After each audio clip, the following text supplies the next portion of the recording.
Muy buenos días, mis queridos hermanos de la Primera Iglesia Bautista de Ponce. Te habla el hermano Joaquín Lavoy para ayudarnos mutuamente en el estudio de la palabra del Señor en esta mañana. Seguimos utilizando el material del discípulo. Estamos en la sexta unidad, modelos de fe, obediencia y compromiso, por el reverendo Benjamín Santana Santana. En esta mañana estamos en la lección número 26, la madre de Sansón, la madre sin nombre. Estamos en Jueces capítulo 13. Así que vamos a dirigirnos hacia allá. Ok.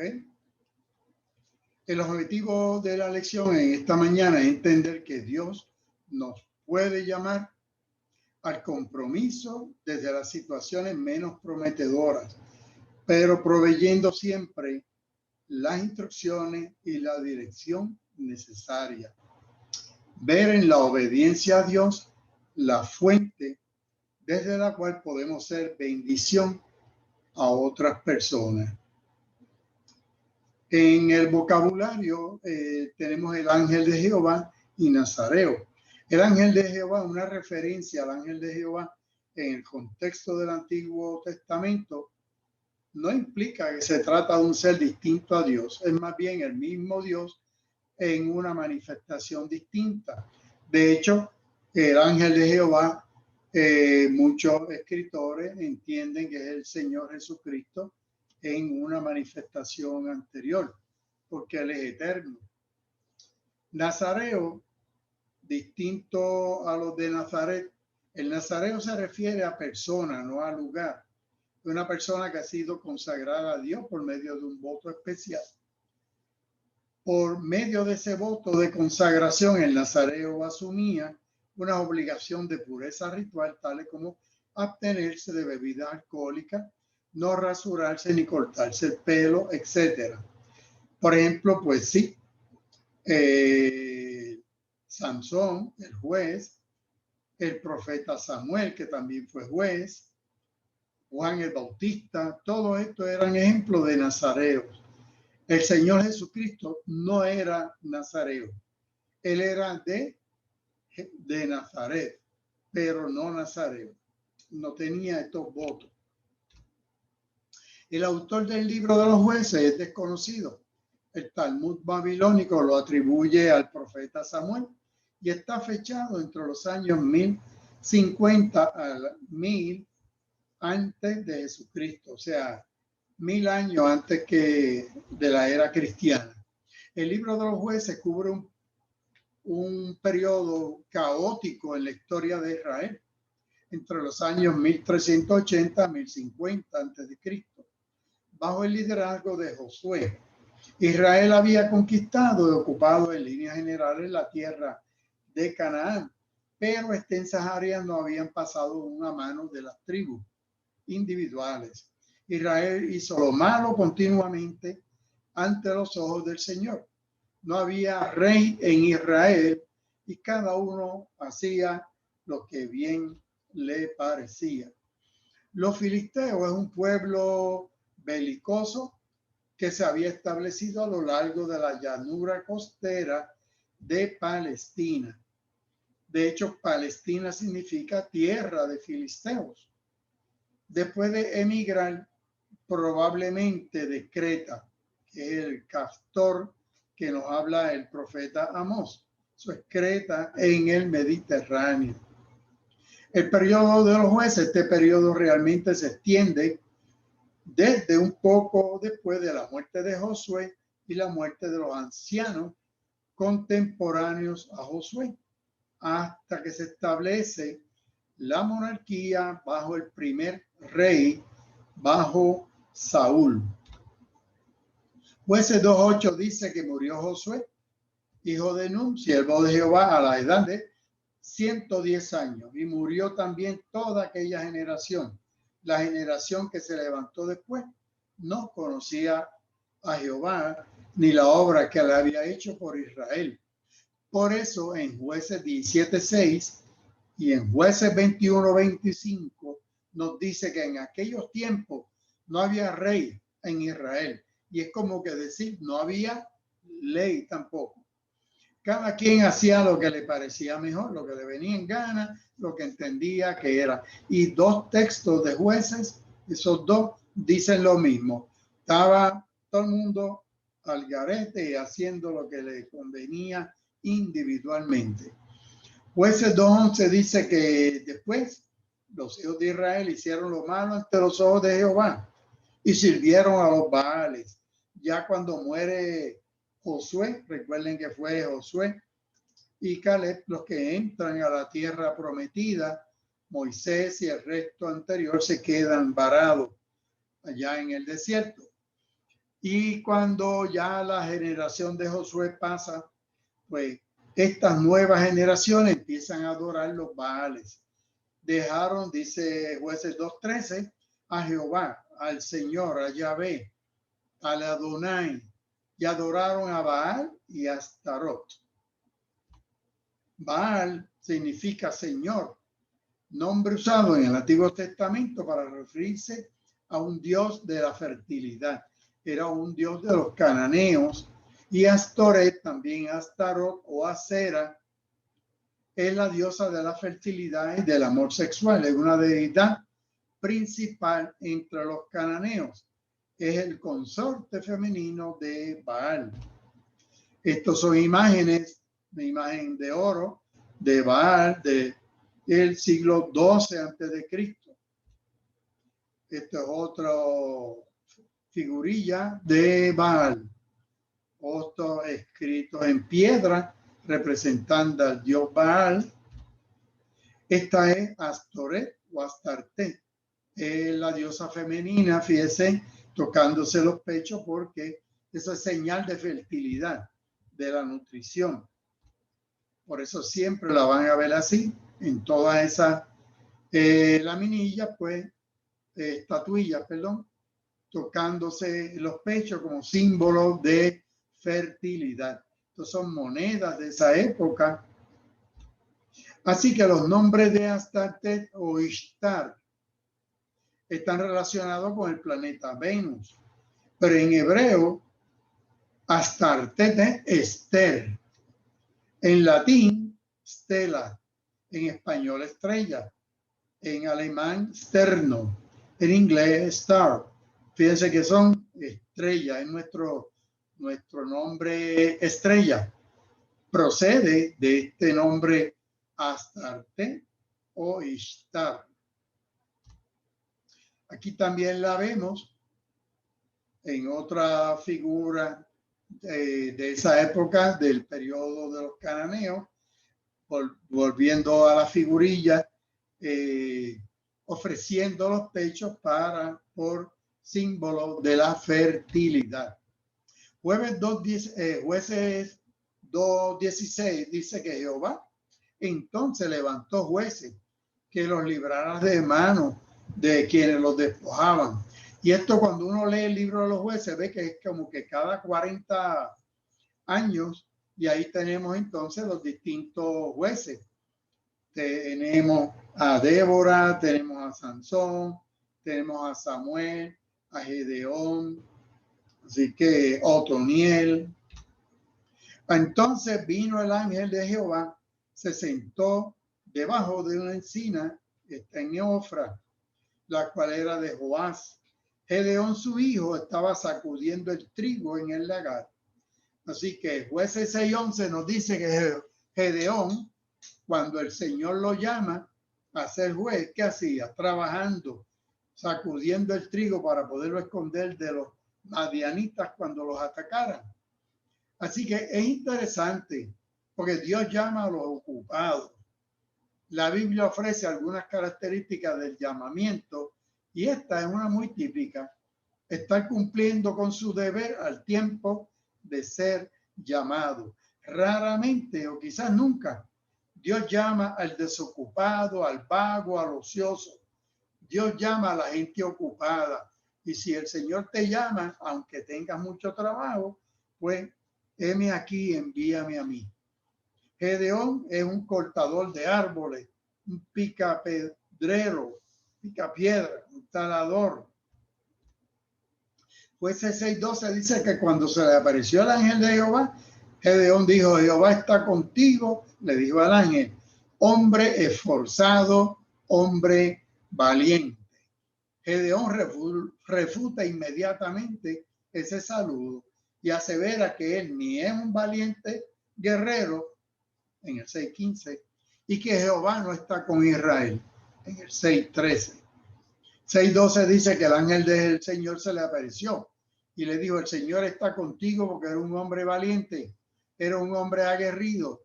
Entonces el ángel del Señor extendió un bastón que tenía en la mano, con la punta tocó la carne y los panes sin levadura, y al instante brotó fuego de la peña y consumió la carne, los panes, y el ángel del Señor desapareció. Entonces Gedeón comprendió que había visto al Señor, al ángel del Señor, y exclamó asustado: ay, mi Señor y Dios, que he visto tu cara a cara. Porque había el concepto desde Génesis, desde el Éxodo con Moisés, de que ver al Señor cara a cara era símbolo de morir.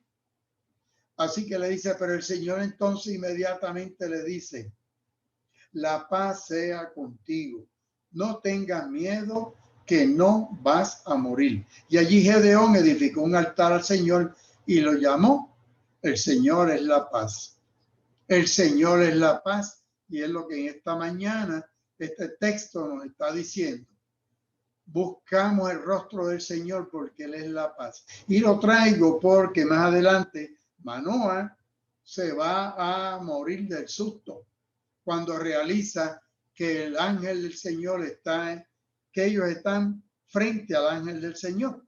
Menos mal que la esposa estaba allí al lado, porque si no se muere de un ataque cardíaco. Gedeón destruye el altar de Baal y a la mañana siguiente todos se levantaron, vieron el altar de Baal había sido derribado, que la imagen de acera que estaba a su lado había sido destrozada y que el segundo toro había sido ofrecido en holocausto sobre un nuevo altar. Así que Gedeón comenzó a hacer la obra que el Señor le llamó. Vamos a la lección esta mañana. La lección esta mañana yo le titularía La madre sin nombre, porque en todos los demás aparece un nombre femenino. En esta joven o señora no aparece un nombre. Dice Jueces 3:13 que el ángel le apareció a la esposa de un hombre de la tribu de Dan, llamado Manoah. Manoah significa descanso, tranquilidad. Recuerden que los nombres en el Antiguo Testamento reflejan el carácter de las personas. Así que parece que Manoah era una persona bonachona, buena gente, ahí como decimos, a la buena de Dios, que vivía en esta región, en Sora, la moderna Zar, a unos 32 kilómetros cerca de Jerusalén, en la costa, cerca de las ciudades de los filisteos, en Judá. Su esposa Manoah se menciona que era estéril. La Biblia es interesante, nunca menciona a un hombre estéril, todas son mujeres, cuando sabemos que el 20% de los problemas de esterilidad o infertilidad en las parejas, 20% se le puede atribuir a problemas en el esposo, en los espermatozoides, la cantidad, la calidad, etcétera. Pero en la Biblia siempre mencionan, le echan la culpa a que la señora era estéril. Bueno, ahí lo dejamos. El ángel apareció a la mujer y le dijo que iba a tener un hijo y lo prohibió específicamente, instrucciones específicas: beber vino, que es producto de la uva, o sidra, que es producto de la manzana o de otros granos que se sacan otros licores al fermentarse, y comer cualquier cosa ceremonialmente inmunda. Recuerden que este pueblo venía de Egipto. En Egipto se fermentaban los granos y se hacía la cerveza. Así que había muchos tipos de bebidas alcohólicas que ellos podían tener. Así que el ángel del Señor específicamente le dice a la esposa de Manoah, que a esta mujer le dice, tú vas a dejar de ser estéril, tú vas a tener un hijo y no puedes usar nada que contenga alcohol. Eso le hace daño. Y comer cualquier cosa que sea inmunda, y más adelante vamos a ver. Es interesante porque hay una tradición rabínica hebrea que identifica a la esposa de Manoah con esta mujer, Hazel Leponi. Ese nombre está en Primera de Crónicas 4:3. Significa ofrece sombra a mi rostro. Esto en las interpretaciones que hacen los hebreos de sus libros, pues hay algunos de estos autores que interpretan que esta mamá sí tiene nombre y se llama Hazel Leponi, y ese es el nombre que está en Primera de Crónica, que es parte de la tribu de Dan, de Judá. A su debido tiempo la mujer dio a luz su hijo, lo llamó Sansón, y Sansón significa como el sol. El nombre de Sansón es el nombre de una forma sustantiva que significa sol o como el sol. A solo unos pocos kilómetros de donde nació él, había una casa templo dedicado al sol. Se sabe que entre los cananeos había el culto al sol. Y es una de las aberraciones religiosas de Israel. Segunda de Reyes, capítulo 23, verso 11. El nacimiento de Sansón. Los israelitas volvieron a hacer lo malo ante los ojos del Señor. Durante 40 años el Señor los entregó al poder de los filisteos. Este es el primer verso de la lección de hoy. El nacimiento del sol, de Sansón, un sol chiquito. Nació en Zorá, poblado de la tribu de Dan. Dan es uno de los 12 hijos de Jacob, de Israel, y es hijo de Rebeca. Había un hombre llamado Manoah que no tenía hijos, que es de esa tribu, porque su mujer era estéril. La mujer era estéril.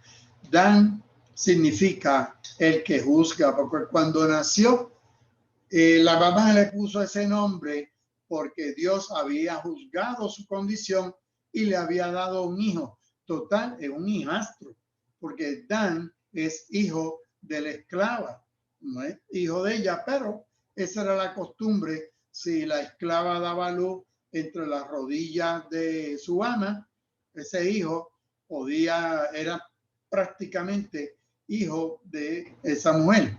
Y eso fue lo que hizo Raquel. Estas historias de esterilidad son interesantes en la Biblia. Mira, Sara y Abraham, dos viejitos, padres de Isaac. Por eso que nos dice que cuando el ángel del Señor se le aparece a Abraham y le dice que va a ser padre de naciones, ¿qué hizo Sara? Se rió, por eso le puso risa a Isaac, ¿verdad? Porque ella dijo, pues, me hicieron un chiste. Yo a esta edad, la matriz estéril, Abraham un viejito, y vamos a tener un hijo. Rebeca e Isaac son los padres de Jacob y Esaú. Rebeca también tenía un problema de esterilidad. Isaac tuvo que pedirle al Señor por ella para que tuviera hijos. Y cuando sale embarazada, ella se revela porque no sabía que eran gemelos y la tenían loca. Así que Raquel, Jacob, padre de José y Benjamín, pero padre, ella, Raquel, la madre postiza o madrastra de Dan, la tribu donde estamos en esta mañana. Ana y Elcana, padre de Samuel. Recuerda que Ana, Elcana tenía dos mujeres. A Ana y no recuerdo si es Penina, la otra. El asunto es que Ana era la que el Cana amaba, pero la otra le daba hijos. Y Ana fue la que fue al templo y el sacerdote Elí pensó que ella estaba borracha y era ella llorando a los pies del altar y el Señor le concedió un hijo.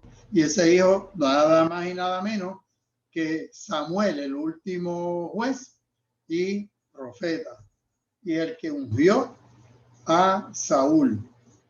Y Elizabeth y Zacarías, otro par de viejitos, padres de Juan el Bautista. Dice, vamos allá, Romanos 4:19. Dice Pablo, además su fe no flaqueó al considerar su cuerpo. ¿De qué está hablando Abraham? Estaba ya como muerto, ya tenía casi 100 años. Pues obvio que estaba ya prácticamente, tenía problemas de fertilidad, de impotencia, de lo que fuera. Y la esterilidad de la matriz de Sara, que ya estaba también mayor.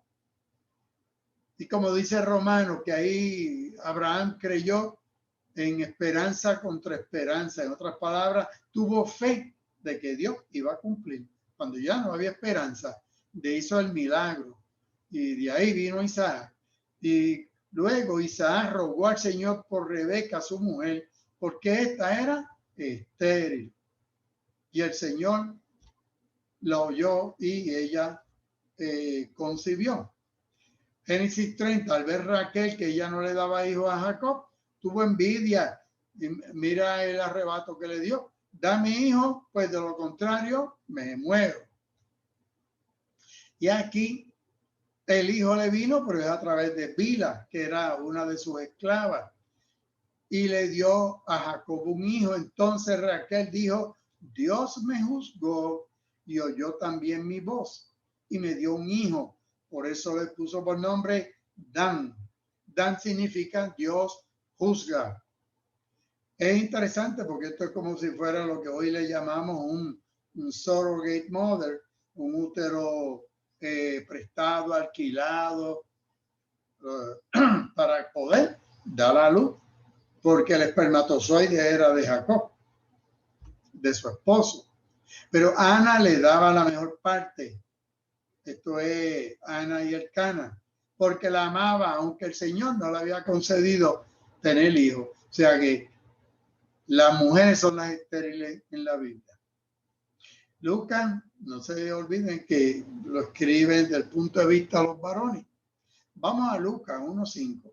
Dice que en los días de Herodes había un sacerdote llamado Zacarías, era sacerdote, y Elizabeth, que es nada más y nada menos descendiente de Aarón, de la tribu de Leví.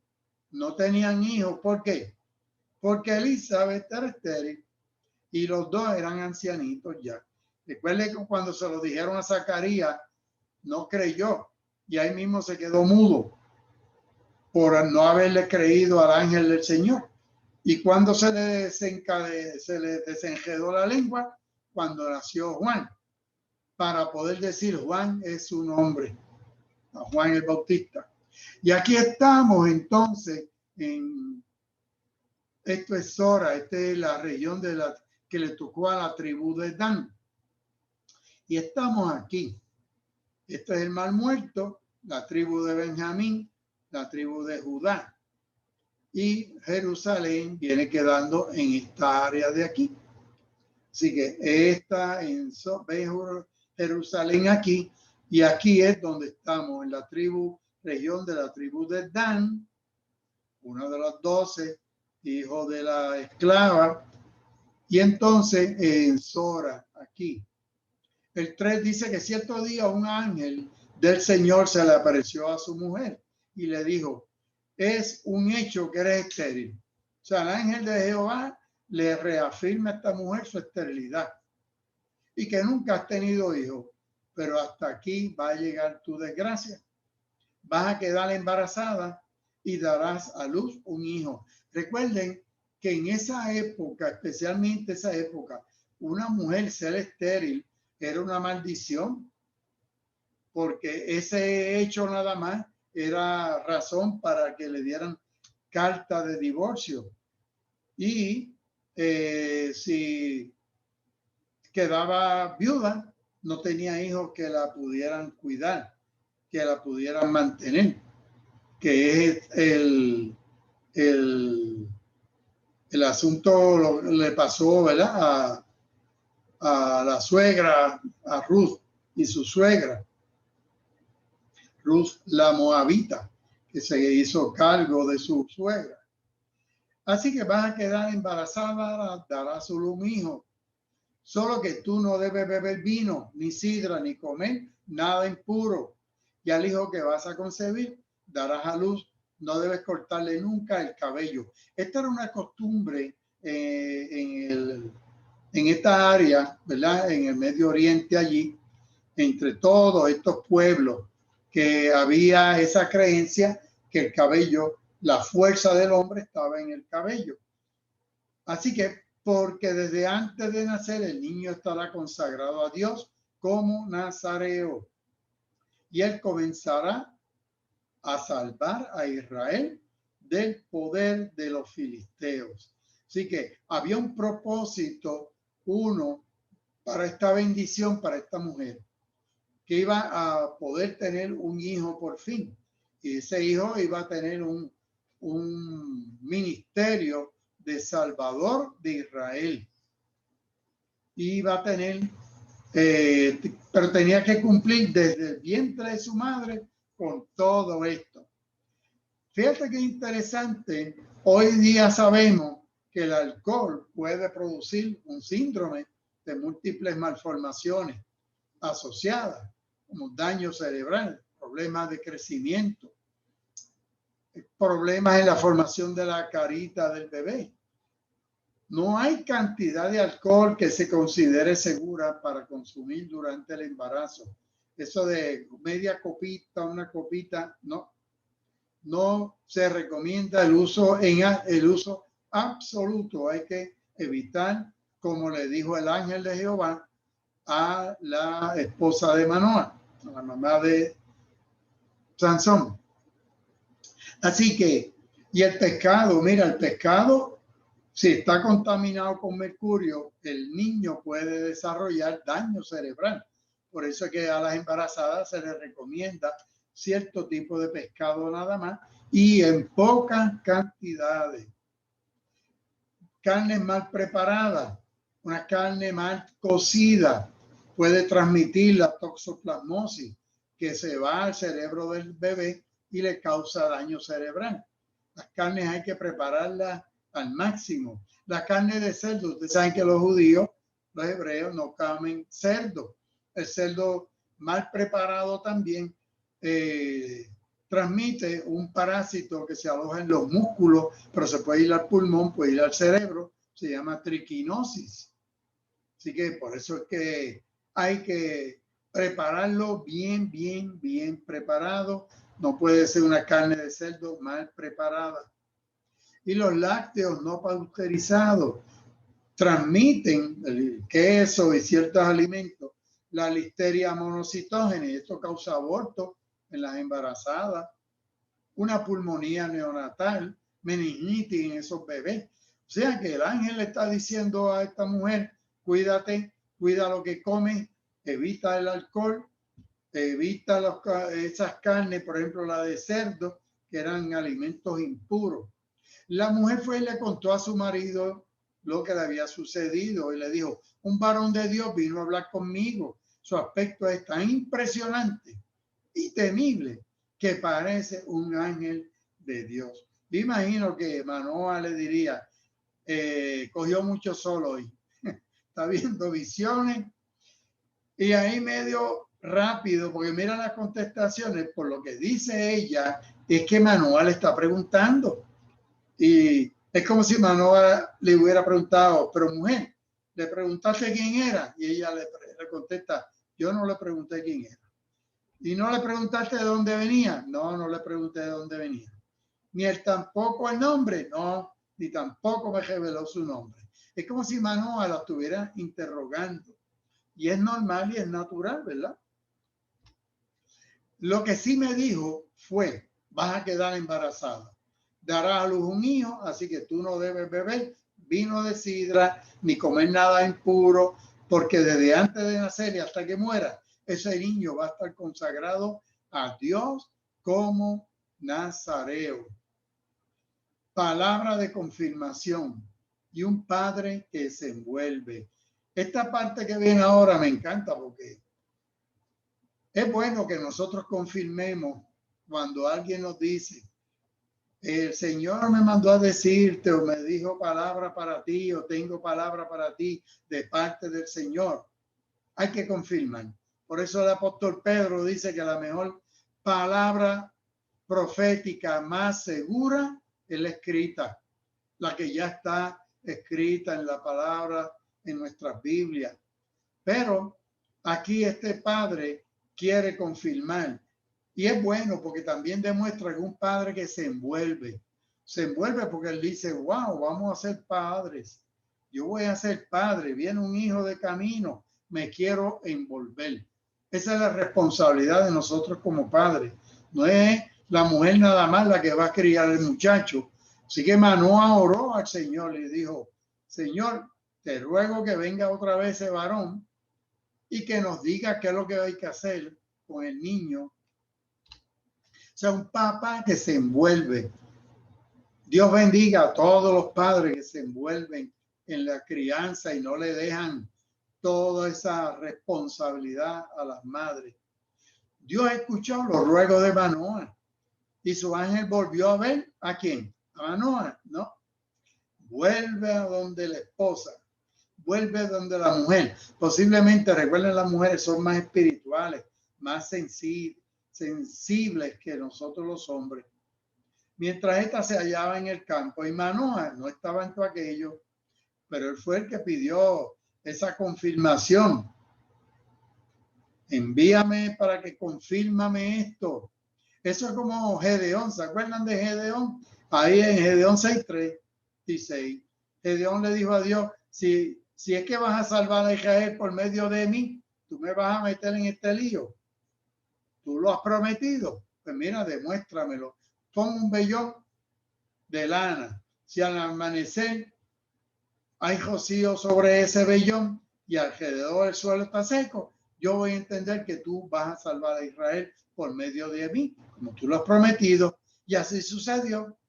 Cuando Gedeón se levantó, exprimió el vellón y el rocío se llenó un tazón de agua. Pero entonces Gedeón no se conformó. ¿Qué hizo? Dame una segunda opinión, confírmamelo. Gedeón volvió a decirle al Señor, no te enojes conmigo. Señor, si yo soy imprudente, si yo insisto, pero es que yo quiero estar seguro, papá. Yo, Señor, quiero estar seguro que el mensaje que yo estoy entendiendo viene de parte tuya. Vamos a hacer una prueba con el vellón de nuevo.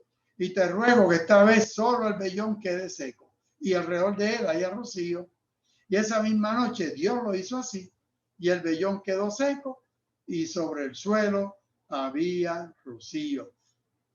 Gracias, Señor, porque tú nos confirmas. A veces tenemos que hacer como Gedeón o como Manoa, pero tú tienes paciencia con nosotros. Padres fieles, instrucciones específicas. Entonces la esposa corrió a decirle a su marido, ven, se me ha aparecido otra vez el varón que me habló los otros días. Entonces Manoa se levantó, siguió a su mujer. A veces que hay que seguir el instinto y hay que seguir la dirección que tome la esposa. Y le preguntó al varón. O sea que Manoa es interesante porque Manoa no se plantó en esa posición machista de que aquí yo soy el que decido, yo decido todo, yo soy el que digo cuándo y cómo y para dónde vamos. Pues no, Manoa siguió a la mujer y le preguntó al varón, ¿eres tú quien habló con mi esposa? Y el varón respondió, sí, yo soy. Aquí un milagro que Manoa no se cayó, porque en el Antiguo Testamento ese yo soy implica el eterno. Y cuando en Juan en el Evangelio el Señor dijo, cuando lo fueron a arrestar, ¿eres tú Jesús de Nazaret? Sí, yo soy. ¿Qué hicieron los soldados? Se cayeron. Dice el Evangelio de Juan, cayeron en el piso. Así que Manoah preguntó que si ese era el varón. Y recuerden que el ángel del Señor, en realidad es una manifestación de Dios que posiblemente es el Señor Jesucristo en el Antiguo Testamento.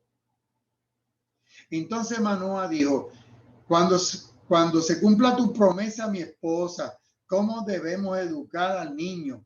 ¿Qué tenemos que hacer con él? Fíjate que él pone, si tú cumples la promesa, pues nosotros tenemos una encomienda y nosotros queremos cumplir fielmente, y yo quiero, como varón de la casa, como cabeza del hogar, yo entender bien claro y específicamente cuáles son tus instrucciones. Entonces el ángel del Señor le respondió, tu esposa debe abstenerse de todo lo que yo le dije. No tomará nada que provenga de la vid, ni vino, ni sidra, ni comerá nada impuro. Debe abstenerse de todo lo que le ordené. Entonces Manoah le dijo al ángel, por favor, permítenos detenerte un poco. Queremos prepararte un cabrito. Aquí ya entonces Manoah dice, bueno, ya están claras las instrucciones, ya mi esposa las entendió, yo las entendí, ahora falta que se dé este milagro, así que vamos te invitamos permítenos ofrecerte, brindarte una comida. El ángel del Señor le dice, aun cuando me quedara, no comeré nada de lo que me ofrezca. Si quieres ofrecer un holocausto, ofrécelo al Señor. Como Manoah no sabía que estaba ante el ángel del Señor, le preguntó, ¿cómo te llamas? Así podemos honrarte cuando se cumpla tu promesa. Él insiste, Manoah insiste en que se cumpla tu promesa. Y el 13:18 dice, pero el ángel del Señor respondió, ¿por qué me preguntas cómo me llamo? ¿No sabes que mi nombre es inefable? Entonces Manoah tomó un cabrito, una ofrenda, la ofrenda eran granos, y los ofreció al Señor sobre una peña. El ángel, por su parte, realizó un milagro frente a Manoah y a su mujer, como para sellarles, para que no tuvieran más dudas. Porque cada vez que Manoah le decía, cuando se cumpla tu promesa. Así que cuando Manoah le preguntó al ángel su nombre para poder honrarlo cuando naciera el niño, el ángel le respondió, mi nombre es admirable, inefable. Este es un término que también significa incomprensible. Mi nombre es maravilloso, mi nombre es secreto, mi nombre es maravilloso. Y en Isaías 9:6 es admirable, consejero, príncipe de paz. Ese admirable, ese consejero, príncipe de paz de Isaías 9:6 es el verbo hebreo que se traduce aquí como inefable. Así que admirable, misterioso. En otras palabras, el Señor, el príncipe de paz, estaba frente a Manoah, frente a Gedeón, frente a la esposa de Manoah. Sucedió que al elevarse al cielo la llama que ardía sobre el altar, el ángel se elevó junto con la llama. Ellos se postraron en tierra y el ángel del Señor no se les volvió a aparecer. Cuando Manoah se dio cuenta que ese era el ángel del Señor, le dijo a su mujer, seguramente vamos a morir porque hemos visto a Dios. Que era el concepto en el Antiguo Testamento, ¿verdad? Vamos a morir. O sea, el hombre, el varón de la casa, el pragmático, ahora está asustado, lleno de miedo. Y entonces vamos al Antiguo Testamento. Jacob le puso por nombre Peniel cuando vio a Dios a cara y siguió con vida. Gedeón comprendió que había visto al ángel del Señor y exclamó, ay, mi Señor y Dios, he visto a tu ángel. O sea, el concepto era ese. Se muere uno al ver a Dios. En el Éxodo a Moisés la gente le decía que Dios no nos hable cara a cara, háblanos, que nos hable a través de ti, porque si no, morimos. Isaías 6, que de hecho la semana que viene estamos ahí, en Isaías. Entonces dijo Isaías, ay de mí, soy hombre muerto. Mis ojos han visto al Rey y el Señor de los ejércitos. Y entonces su mujer calmadita, sosegada, tranquilita, lo tranquiliza y le dice, pero hombre, usa el seso, usa el cráneo. Si el Señor quisiera matarlo, nos hubiera aceptado el holocausto, nos hubiera mostrado todo esto, nos hubiera anunciado que que vamos a tener un hijo. ¿Cómo nos va a matar si hay planes futuros? Es lo que le está diciendo la mujer a Manoah. La fortaleza de esta mujer es la fe de que lo que el ángel le dijo, por eso ella no se asustó. Pero como Manoah estaba aquí de segundo plano, pues Manoah sí se murió de miedo porque Dios lo iba a matar. Así que la esposa de Manoah tuvo su hijo, le puso por nombre Sansón, el niño crecía y el niño lo bendecía y el Señor lo bendecía. Fue en los campamentos de Dan, en Sora y Estaol, allí cerca de Jerusalén, donde el Espíritu del Señor comenzó a manifestarse en Sansón. Y ahora venimos a una parte bien esencial, en la última parte de esta lección. La frustración de la madre y del padre cuando los hijos nos salen rebeldes y se nos descarrían. La frustración materna y paterna con esos hijos rebeldes. Esta madre cumplió a cabalidad el compromiso contraído con el ángel. Hizo todo lo que el Señor le indicó. Pero su hijo Sansón se descarrió. Esto lo llevó a la esclavitud, a la servidumbre bajo los filisteos. Hoy en día esos filisteos pueden ser las drogas, puede ser el alcohol, cualquier otro vicio que esclaviza y destruye al ser humano. Así que madres y padres, cumplan su compromiso con el Señor, cumplan su misión. Pero ustedes no deben nunca preguntarse en qué fallamos, en qué fallé, qué no hice, qué dejé de hacer. Esa no es la pregunta. Solo cumple tu parte. Tu parte cumple con tu misión como padre, como madre. Padre responsable, madre responsable. Cada ser humano es responsable por su acción en la vida. Les toca a nuestros hijos cumplir su parte de este compromiso con Dios.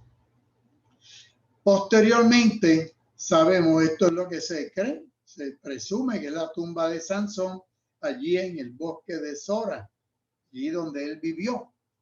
Esta es la tumba de ese gran guerrero, ¿verdad? A la larga y a la postre, Dios lo restaura, posiblemente por las oraciones de su madre y de su padre, de ese papá y de esa mamá, que nunca dejaron de pedirle al Señor por él. Y en el último momento Dios lo restaura y cumple la misión que Dios le había encomendado. Esta es la ciudad de Sora hoy en día. Esto es cerca de la tumba de Sansón.